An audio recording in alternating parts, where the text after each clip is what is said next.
कक्षा 10 भौतिक विज्ञान के अति महत्वपूर्ण अंकित प्रश्न।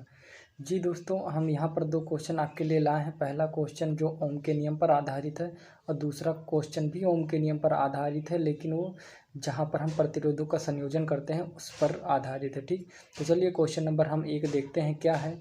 यहाँ पर लिखा है, यदि किसी चालक तार का प्रतिरोध 20 ओम है और उनके बीच का विभवांतर 60 वोल्ट है, तो उनमें बहने वाली धारा का मान ज्ञात कर रही है। ठीक, या धारा का मान बताइए। तो आप जानते हैं पहले क्वेश्चन में दिया क्या क्या है, वो सबसे पहले लिखेंगे। तो यहाँ पर क्या क्या दिया है, यहाँ पर दिया है आर बराबर दिया है 20 ओम। ठीक, उसके बाद क्या दिया है, विभव यानी बी बराबर क्या दिया है 60 ओम। तो हम जानते हैं ओम का नियम क्या होता है, बी बराबर आई आर होता है। बी बराबर क्या होता है, आई आर। तो यहाँ से आई का जब भी मान निकालेंगे तो आई बराबर क्या हो जाएगा, आई बराबर हो जाएगा बी बटे आर हो जाएगा। जी फ्रेंड, बी बटे आर हो जाएगा। उसके बाद हम यही इसी फार्मूले में इन सब का मान रखेंगे तो आई बराबर क्या हो जाएगा, बी बटे यानी बी का मान है 60 वोल्ट और आर का मान है 20 ओम। तो इसको कैंसिल कर देंगे। जब भी इसको हम कैंसिल करेंगे तो क्या आएगा, देख सकते हैं 20 सत्तम 20 और 20 तिहाई 60। यहाँ पर आ गया आई का मान कितना आ गया, 3 एम्पियर। ठीक फ्रेंड्स, आई का मान कितना आ गया, 3 एम्पियर। सबसे पहले जो भी आपको क्वेश्चन में दिया रहेगा आप उसको लिखेंगे, फिर उसके बाद आप ओम का नियम लगाएंगे। वहाँ से आई का मान फाइंड करने के लिए आप एक फार्मूला बनाएंगे और देन कैलकुलेट करेंगे तो आपका आंसर आ जाएगा 3 एम्पियर। ठीक, चलिए अगला क्वेश्चन हम देखते हैं। क्वेश्चन नंबर 2 क्या है हमारे पास।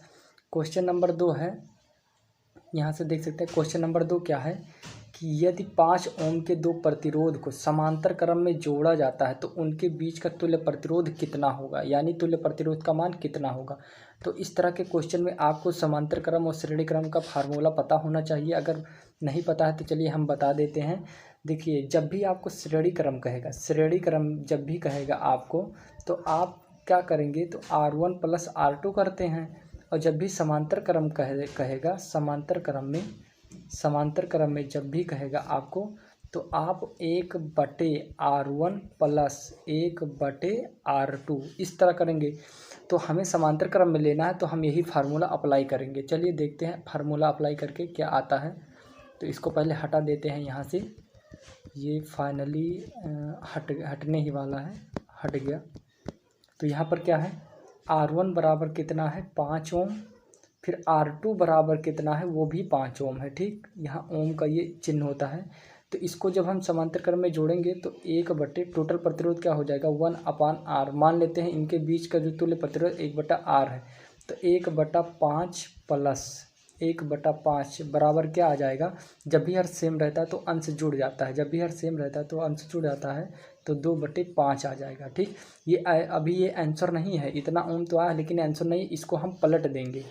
जानते हैं आप, क्योंकि ये 1/R का मान आया है ना कि R का। जब हम इसको पलटेंगे तो ऊपर चला जाएगा, नीचे आ जाएगा 2, तो क्या हो जाएगा 5/2। 5/2 का मतलब है 2 का पहाड़ा इसमें पढ़ेंगे तो 2 बार जाएगा, फिर 1 बचेगा, दशमलव बढ़ाएंगे, फिर 2 10 आएगा, 2 पंचे 10, यानी 2.5 ओम इनके बीच का तुल्य प्रतिरोध आ जाएगा। जब भी हम 5 ओम के दो प्रतिरोध को समांतर क्रम में जोड़ते हैं तो उनके बीच का तुल्य प्रतिरोध कितना आएगा, 2.5 ओम आएगा। ठीक फ्रेंड, आई होप आपको ये दोनों क्वेश्चन अच्छे से समझ में आ गया होगा। इसी तरह में इंपॉर्टेंट क्वेश्चन देखने के लिए आप हमारे चैनल को सब्सक्राइब